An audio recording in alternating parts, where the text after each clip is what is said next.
Hi everyone, and welcome to the Tech Upskill channel. In today's video, we'll be showing you how to fix the license manager is not functioning or is improperly installed error in Autocad and Revit, which may cause the program to shut down on Windows 11, 10, 8, and 7. Let's get started.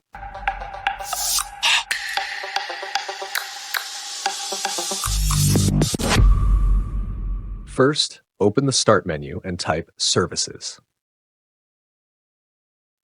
Look for Autocad Licensing Service. If it's disabled, enable it. If it's already enabled, try restarting the service.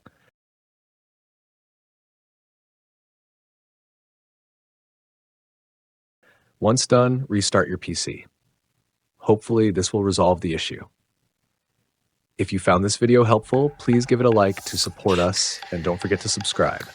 Thanks for watching, and I'll see you in the next video.